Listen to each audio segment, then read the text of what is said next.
नमस्कार।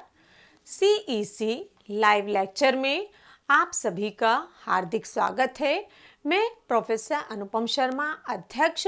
राजनीति विज्ञान एवं मानवाधिकार विभाग, इंदिरा गांधी राष्ट्रीय जनजातीय केंद्रीय विश्वविद्यालय में कार्यरत हूँ। मित्रों, आज के व्याख्यान का विषय है विकेंद्रीयकरण। समाज में प्रत्येक व्यक्ति की सत्ता में भागीदारी को सुनिश्चित करने के लिए सत्ता का स्थानीय स्तर तक विभाजन ही विकेंद्रीयकरण है। अर्थात जो विकेंद्रीकृत व्यवस्था होती है उसमें नीति निर्माण का कार्य किसी एक स्थान पर न होकर विभिन्न स्थानों पर होता है तथा समस्त जनता की सहभागिता उसमें सुनिश्चित होती है। विकेंद्रीयकरण की अवधारणा का विकास पिछले सदी के मध्य में देखने को मिलता है। द्वितीय विश्व युद्ध के दौरान और उसके पश्चात जो नवोदित राष्ट्र औपनिवेशिक विरासत से मुक्त होकर स्वतंत्र राष्ट्र के रूप में अस्तित्व में आए थे, उन राष्ट्रों के समक्ष जो चुनौतियां थीं वह थी जनता की मूलभूत आवश्यकताओं को पूरा करना, उनकी जो अपेक्षाएं हैं, जो स्वतंत्र होने के पश्चात जनता की अपनी सरकार से बनी हुई हैं, उनको पूरा करना तथा राष्ट्र में विकास की गति को तीव्रता प्रदान करना, विकास परक कार्यों को लागू करना उन राज्यों के समक्ष यह प्रश्न थे। इसी को दृष्टिगत रखते हुए इन नवोदित राष्ट्रों के द्वारा विकास परक योजनाओं का निर्माण किया गया और उनको लागू किया गया। जो ये विकास परक योजनाएं थीं, जो निर्णय लिए गए थे या जो नीतियों का निर्माण किया जा रहा था, वह अधिकतर ऐसी व्यवस्थाएं थीं जो केंद्रीकृत व्यवस्थाएं थीं और उन केंद्रीकृत व्यवस्था होने के कारण राष्ट्रों के द्वारा यह अनुभव किया जा रहा था कि जिन अपेक्षाओं को लेकर नीतियों का निर्माण किया गया है, उन्हें लागू किया गया है, उनका परिणाम अपेक्षा से दूर है। मतलब कि जो परिणाम निकलना था या जो परिणाम आना था जिसमें लोगों का अधिक से अधिक विकास संभव हो पाता, वह राजनीतिक सहभागिता में अपनी भागीदारी बनाए रखते और इसी के साथ साथ उन क्रियाकलापों का, उन नीतियों के माध्यम से जो आर्थिक विकास होना था वो निश्चित हो पाता। उसका अभाव स्पष्ट रूप से इन देशों में दिखलाई दे रहा था। इसी का परिणाम था कि इस समय पर इन राष्ट्रों में जो विकासशील राष्ट्र थे उस समय पर उनके द्वारा इस बात को महसूस किया जा रहा था कि किस तरीके की व्यवस्था को अपनाया जाए जिससे कि सरकार के द्वारा बनाई गई नीतियों का क्रियान्वयन और उनका मूल्यांकन सही प्रकार से हो सके। उसी दौरान या उसी का परिणाम है कि विकेंद्रीकृत व्यवस्था को या उसकी अवधारणा को विभिन्न राज्यों के द्वारा सैद्धांतिक और व्यवहारिक रूप में स्वीकार किया जाने लगा था। द्वितीय विश्व युद्ध के पश्चात जो राज्य या नवोदित राष्ट्र थे उनके द्वारा लोक कल्याणकारी राज्य की अवधारणा को भी स्वीकार किया जा रहा था। अर्थात उन राज्यों के कार्यों में वृद्धि करके जिन व्यक्तियों की मूलभूत आवश्यकताएं जिनको वो स्वयं पूरा करने में सक्षम नहीं है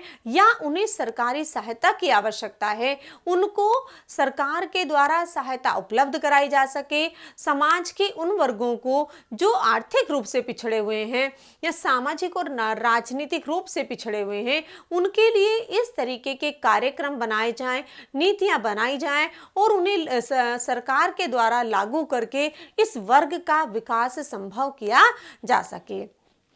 इस परिप्रेक्ष्य में जो राज्य के कार्य थे उनमें अधिक वृद्धि होती जा रही थी। इसी के साथ साथ जो राज्यों का भौगोलिक क्षेत्र था उसकी विभिन्नताओं के कारण क्षेत्र में लोगों की भिन्न भिन्न आवश्यकताओं के परिणाम स्वरूप भी जो विकेंद्रीकरण की अवधारणा है वह धीरे धीरे बलवती होती जा रही थी। जिन देशों के द्वारा लोकतांत्रिक व्यवस्था को स्वीकार किया गया था, उस लोकतांत्रिक व्यवस्था में प्रति एक स्तर पर लोगों की निर्णय निर्माण प्रक्रिया में सहभागिता सुनिश्चित करने के लिए भी विकेंद्रीकृत व्यवस्था की आवश्यकता पर बल दिया जा रहा था। अर्थात जो राजनीतिक संस्थाएं हैं वह केंद्र और राज्य स्तर के साथ साथ स्थानीय स्तर पर भी इस तरीके की संस्थाएं बनी जिसमें जनता की प्रत्यक्ष रूप से नीति निर्माण में, नीतियों के क्रियान्वयन में और उसी के साथ साथ मूल्यांकन में भी उनकी सहभागिता होनी चाहिए। क्योंकि जिन नीतियों का निर्माण केंद्रीय स्तर पर किया जाता है उनमें जो स्थानीय स्तर की आवश्यकताएं हैं उनको, उनकी मांगों को समावेश कर लेना, विशेषकर उन राज्यों में जो जनसंख्या और क्षेत्र के आधार पर आकार में बड़े होते हैं और जनसंख्या के आधार पर बड़े होते हैं, उनमें जो उन स्थानीय स्तर की आवश्यकताओं का समावेशीकरण एक कठिन कार्य होता है। इस कठिन कार्य को सरल बनाने के लिए इस बात की आवश्यकता को महसूस किया गया कि स्थानीय स्तर पर इस तरीके की राजनीतिक संस्थाओं के गठन को सुनिश्चित किया जाए जिससे कि उस क्षेत्र में,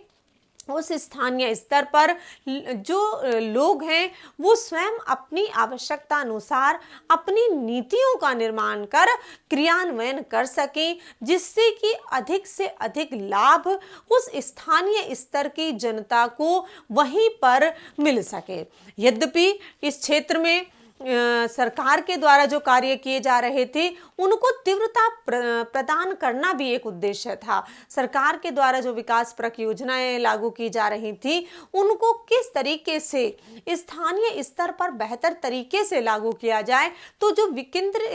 विकेंद्रीकरण के फलस्वरूप जो व्यवस्था उभरेगी उनके माध्यम से न केवल जो स्थानीय स्तर पर नीतियों का निर्माण होगा उनको लागू किया जाएगा, बल्कि इन संस्थाओं का एक ऐसे चैनल के रूप में, ऐसे माध्यम के रूप में भी प्रयोग किया जाएगा जिनको कि केंद्र सरकार के द्वारा या राज्य सरकार के द्वारा समय समय पर जिन नीतियों का निर्माण किया जाएगा उनको भी उसमें बेहतर तरीके से लागू किया जा सकेगा। यह एक ऐसी अवधारणा है जो आवश्यकता अनुसार नीतियों के निर्माण को सफल बनाती है। विभिन्नताओं के कारण, विशिष्ट आवश्यकताओं के कारण, मांगों के कारण, अपेक्षाओं के कारण इस बात पर बल दिया जाता है कि नीड बेस्ड प्लानिंग होनी चाहिए। अर्थात जहां पर जिस तरीके की आवश्यकता है उस आवश्यकताओं के तहत ही योजनाओं का निर्माण किया जाए, क्योंकि जो केंद्रीकृत व्यवस्था के अंतर्गत नीतियां निर्मित की जाती हैं वहां पर स्थानीय स्तर की विशेषताओं को सम्मिलित करना एक कठिन काम होता है। तो स्थानीय स्तर पर यदि नीतियों का निर्माण होगा तो उन पर आवश्यकता अनुसार जो नीतियों की आवश्यकता होगी उनको बनाया जा सकता है। लोगों की सहभागिता को सुनिश्चित करने के लिए, क्योंकि लोकतांत्रिक व्यवस्था एक ऐसी व्यवस्था है जिसमें प्रत्येक व्यक्ति की नीति निर्माण क्रियान्वयन में सहभागिता सुनिश्चित होनी चाहिए। अर्थात जब यह सहभागिता स्थानीय स्तर पर सुनिश्चित होगी, लोग नीति निर्माण में भाग लेंगे, सक्रिय रूप से राजनीतिक क्रियाकलापों में भाग लेंगे, तो लोकतांत्रिक व्यवस्था जो है वह मजबूत होगी, सबल होगी और स्थानीय स्तर से केंद्रीय स्तर तक वह व्यवस्था और मजबूत होते हुए लोकतांत्रिक व्यवस्था को और विकसित करेगी और उसको एक नया स्वरूप प्रदान करेगी। इसी के साथ साथ जो जवाबदेही सुनिश्चित करना है वह भी इस विकेंद्रीकृत व्यवस्था के माध्यम से संभव हो जाता है। विकेंद्रीकृत व्यवस्था के तहत जो क्रियाकलाप स्थानीय स्तर तक पावर का डिसेंट्रलाइजेशन होता है, उसके तहत उनकी जवाबदेही सुनिश्चित होती है कि निश्चित समय में निश्चित लक्ष्यों को किन माध्यमों से उन्हें प्राप्त करना है। उसके लिए स्थानीय स्तर के जो राजनीतिक रूप से चुने हुए प्रतिनिधि होते हैं, प्रशासनिक मशीनरी होती है, उनका ये उत्तरदायित्व होता है या उनकी जिम्मेदारी सुनिश्चित कर दी जाती है कि उन लक्ष्यों को निश्चित समय के अंदर वह प्राप्त करेंगे। इसी के साथ साथ जो लोकतांत्रिक प्रक्रिया है उसको भी स्थानीय स्तर तक इन्हीं के माध्यम से पहुंचाया जाता है, इसी विकेंद्रीकृत व्यवस्था के आधार पर पहुंचाया जाता है, जो कि एक महत्वपूर्ण कार्य होता है। विकेंद्रीकृत व्यवस्था को विभिन्न रूपों में प्रयोग किया जाता है। उदाहरण स्वरूप हम बात करें जो राजनीतिक विकेंद्रीकृत हैं। राजनीतिक विकेंद्रीकरण का अर्थ होता है कि जहां पर राजनीतिक रूप से संस्थाओं का विकेंद्रीकरण होता है और लोगों की सहभागिता इन संस्थाओं में प्रत्यक्ष और अप्रत्यक्ष रूप से सुनिश्चित की जाती है। इस व्यवस्था को राजनीतिक विकेंद्रीकरण कहा जाता है। प्रशासनिक विकेंद्रीकरण के अंतर्गत जो प्रशासनिक मशीनरी होती है, जो नीतियों के क्रियान्वयन के लिए या नीतियों के निर्माण में सहायता प्रदान करने का कार्य करती है, तो उस प्रशासनिक मशीनरी की जवाबदेही निचले स्तर तक सुनिश्चित करना, नीतियों को निचले स्तर तक पहुंचाना, इसके अंतर्गत प्रशासनिक विकेंद्रीकरण किया जाता है। इसी के साथ साथ अगर वित्तीय विकेंद्रीकरण की बात करें तो इसमें जो स्थानीय स्तर की संस्थाएं हैं उनको यह अधिकार प्राप्त होता है या उनके पास आर्थिक संसाधन होते हैं जिनके आधार पर वह उसको दृष्टिगत रखते हुए नीतियों का निर्माण करते हैं और नीतियों का क्रियान्वयन किया जाता है। क्रियात्मक विकेंद्रीकृत व्यवस्था के अंतर्गत कुछ विशेष कार्यों को विभिन्न संगठनों को या विभिन्न समूहों को इसमें विकेंद्रीकृत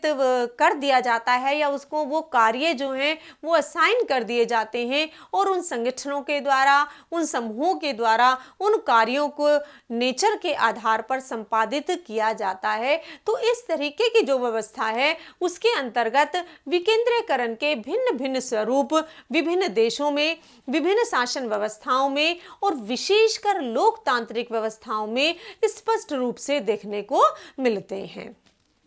अब जो महत्वपूर्ण बिंदु है कि विकेंद्रीकृत व्यवस्था से क्या परिवर्तन आता है। यदि राज्य व्यवस्था के अंतर्गत विकेंद्रीकरण की व्यवस्था को लागू किया जाता है तो इसका क्या परिणाम निकलता है, कौन कौन से ऐसे सकारात्मक परिणाम आते हैं जिसके परिणाम स्वरूप इस व्यवस्था को विभिन्न राजनीतिक व्यवस्थाओं के द्वारा अपनाया जा रहा है और उसको सफलतापूर्वक लागू किया जा रहा है। इसमें जो महत्वपूर्ण कार्य परिणाम आता है वह है राज्य के अतिरिक्त दबाव को कम करना। राज्य की मशीनरी पर जो पूरे देश के लिए उनकी आवश्यकताओं को ध्यान में रखते हुए जो नीतियां बनाने का और लागू करने का एक निरंतर दबाव बना रहता है, विकेंद्रीकृत व्यवस्था को अपनाने के परिणाम स्वरूप उस दबाव में कमी आती है और केंद्रीय स्तर पर अब उन नीतियों पर, अब उन निर्णयों पर अधिक बल दिया जाता है या अधिक फोकस दिया जाता है जो कि केंद्रीय स्तर पर लेने के लिए प्रभावी हो। अर्थात स्थानीय स्तर की आवश्यकताओं को, नीतियों को स्थानीय स्तर पर उनकी भागीदारी सुनिश्चित करके उनको सशक्त कर दिया जाता है, जिसके माध्यम से स्थानीय स्तर पर नीतियों का निर्माण होता है। इसी के साथ स्थानीय स्तर पर जब विकेंद्रीकरण व्यवस्था को अपनाया जाता है तो उसमें लोगों की अटैचमेंट या हम कहें उनकी फीलिंग्स जो हैं उन कार्यों के प्रति जुड़ जाती हैं। उन्हें लगता है कि अगर वो इन कार्यों में, राजनीतिक कार्यों में सहभागिता कर रहे हैं तो अल्टीमेट उन्हीं का और उनके क्षेत्र का ही विकास होगा। और जब व्यक्ति और या जब नागरिक राज्य के कार्यों में अपना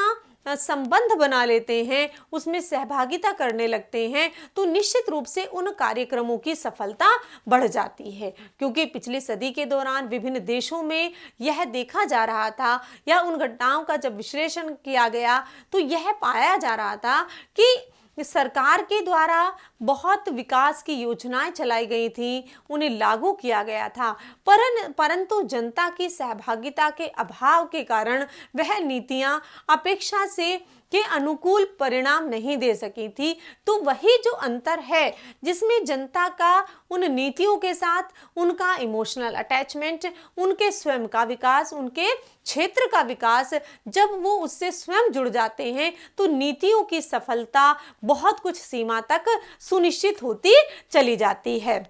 स्थानीय स्तर की जो समस्याएं हैं उनको स्थानीय स्तर के लोग भी बेहतर समझ सकते हैं। इसलिए जब उन समस्याओं को समझेंगे तो उनका जब वो समाधान लेकर आएंगे या नीतियां बनाने का जब कार्यक्रम आरंभ होगा तो वो नीतियां जो बनेंगी वो ज़्यादा प्रभावकारी होंगी और उनके परिणाम भी बेहतर आएंगे, क्योंकि जो समस्याओं को जानता है उसका समाधान भी वही बेहतर तरीके से दे सकता है। इसलिए जो यह व्यवस्था है इसने स्थानीय स्तर की समस्याओं को दूर करने में बहुत कुछ सीमा तक जो सहायता प्रदान की है या उस व्यवस्था के लिए लाभकारी हुई है, ये बहुत महत्वपूर्ण बिंदु रहा है। स्थानीय स्तर पर ही जब नीतियों का क्रियान्वयन किया जाता है और उनका मूल्यांकन किया जाता है तो उनका रिजल्ट भी बेहतर आता है, क्योंकि जब नीतियां बनी हैं, क्रियान्वयन उनके द्वारा हो रहा है, मूल्यांकन भी किया जा रहा है, तो ऐसे स्थिति में स्थानीय स्तर पर या राज्य या केंद्र स्तर पर सरकार को जो फीडबैक मिलता है उस फीडबैक के आधार पर आने वाले समय में किस प्रकार की नीतियों का निर्माण किया जाए, किस प्रकार के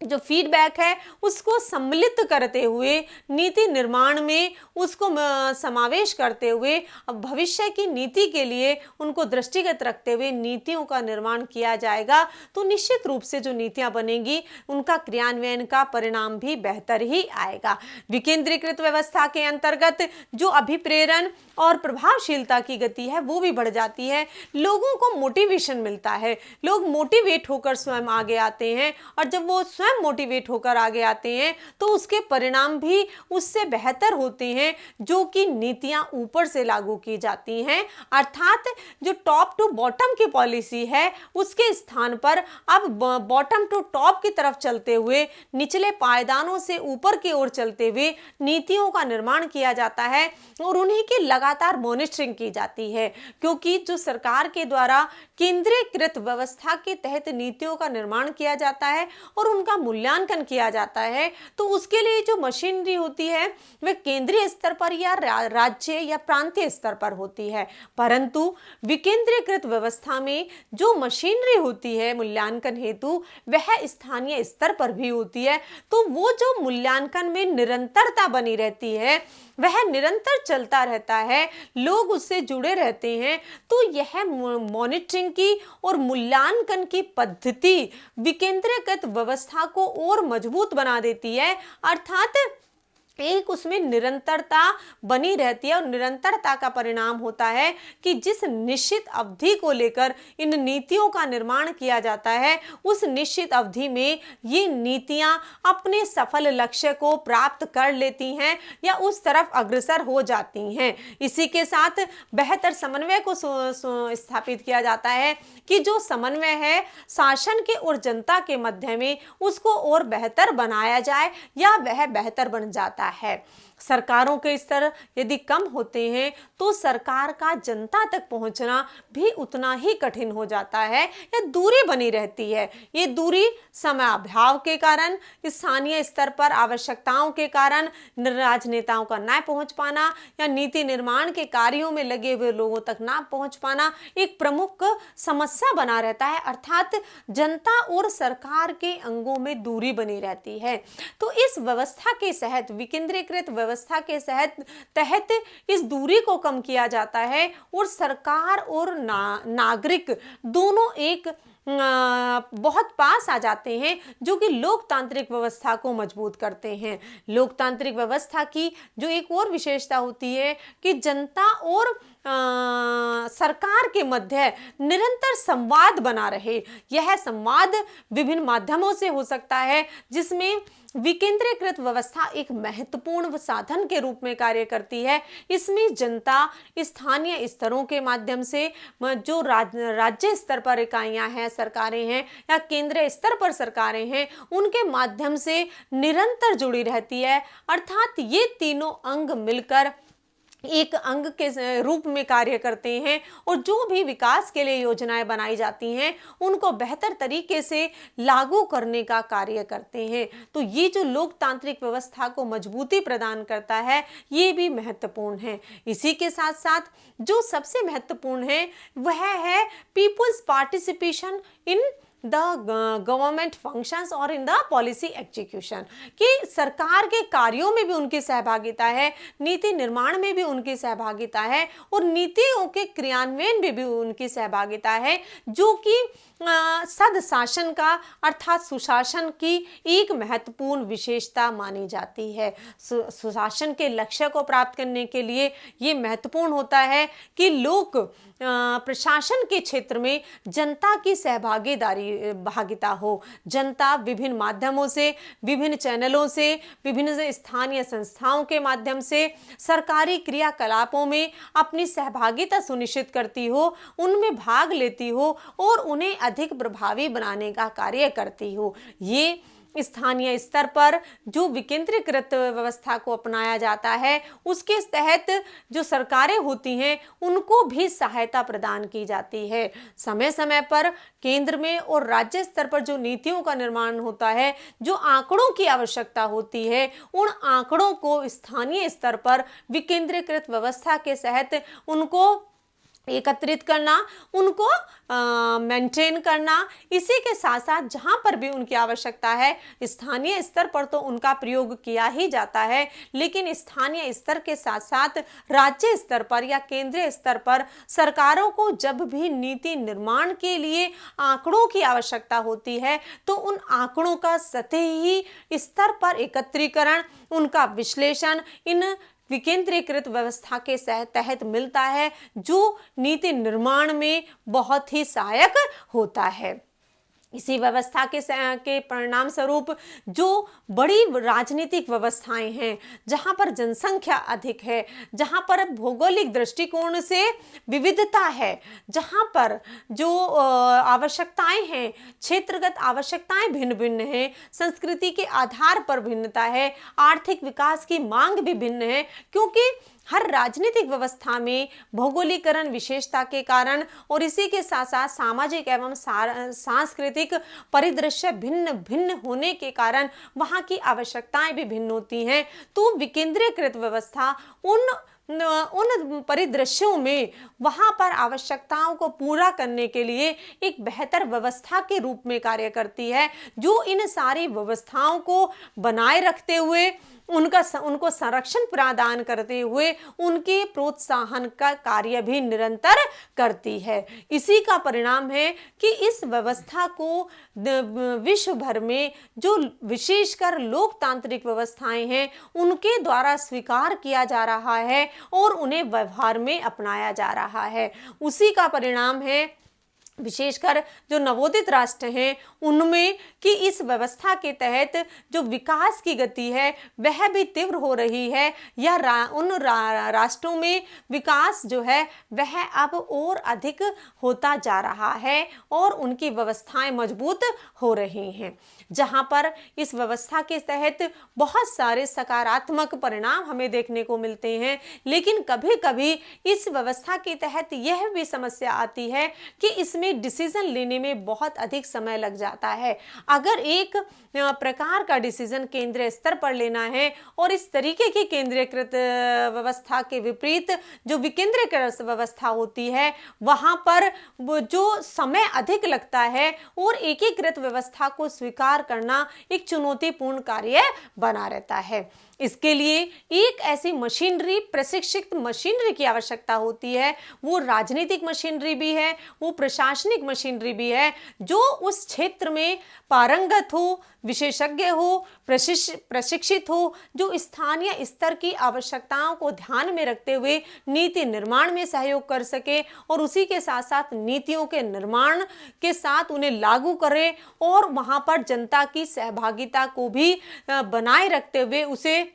स्वीकार करते हुए, जनता को अपने जो नीतिगत मामले हैं उनसे जोड़ते हुए, निर्माण, क्रियान्वयन और मूल्यांकन से जोड़ते हुए उसे और बेहतर बनाने का प्रयास करें। तो इस तरीके की जो व्यवस्था है, इसमें प्रशिक्षण की आवश्यकता होती है, इसमें संवेदनशीलता की आवश्यकता होती है, क्योंकि जो मशीनरी काम करती है, राजनीतिक और प्रशासनिक, वो जनता से सीधे रूप से जुड़ी होती है और जनता से सीधे रूप से जुड़ने के लिए जरूरी होता है कि यह जुड़ाव भावनाओं के आधार पर हो, संवेदनाओं के आधार पर हो, ऐसी मशीनरी हो जो संवेदनशील हो, भावात्मक हो, लोगों के साथ जुड़कर एक बेहतर परिणाम की तरफ कार्य कर सके। इसी के साथ साथ यह व्यवस्था कभी कभी देशों के लिए बहुत अधिक खर्चीली भी साबित होती है, क्योंकि इस व्यवस्था के तहत जो व्यवस्था को अपनाया जाता है, विकेंद्रीकृत व्यवस्था अपनाई जाती है, उसमें अधिक प्रशासनिक मशीनरी की आवश्यकता होती है। तो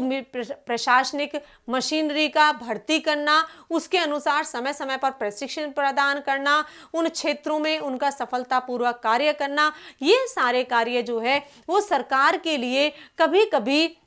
अतिरिक्त बोझ का कार्य करते हैं। जहां पर भी व्यवस्थाओं के लिए यह व्यवस्था विशेषकर आर्थिक रूप से और अधिक उन व्यवस्थाओं को बोझिल बना देती है, विशेषकर उन विकासशील देशों के लिए जहां पर की आर्थिक विकास की गति धीमी होती है। तो यह जो आर्थिक रूप से एक बोझ पड़ता है, उन व्यवस्थाओं के लिए एक समस्या और चुनौती बन जाता है। यद्यपि इस व्यवस्था के तहत कुछ इस तरीके की जो ये नकारात्मक हम कहें विशेषताएं होती हैं, वो उन सकारात्मक विशेषताओं के या लाभों के तुलना में बहुत कम है और जिनको कि आसानी से इन पर काबू पाया जा सकता है, नियंत्रण पाया जा सकता है, जबकि जो सकारात्मकता इसके अंदर दिखलाई देती है वह बहुत अधिक होती है, जो लोकतांत्रिक व्यवस्था को मजबूत करती है, लोगों की सहभागिता को सुनिश्चित करती है, स्थानीय स्तर पर संगठनों को मजबूत बनाती है, नीतियों के क्रियान्वयन को बेहतर बनाती है, विकास को सुनिश्चित करती है और जो भी परिवर्तन आता है समाज में, वह परिवर्तन ऊपर से नीचे तक आता है। समाज का हर वर्ग सशक्त होता है, हर व्यक्ति सशक्त होता है, लोकतांत्रिक संस्थाएं सशक्त होती हैं। तो यह सशक्तिकरण लोकतांत्रिक व्यवस्था के लिए मजबूत बनाने के लिए, लोगों को सशक्त करने के लिए बहुत महत्वपूर्ण साधन के रूप में कार्य करता है। इसी के साथ मैं आज व्याख्यान को अब समाप्त करती हूँ। धन्यवाद।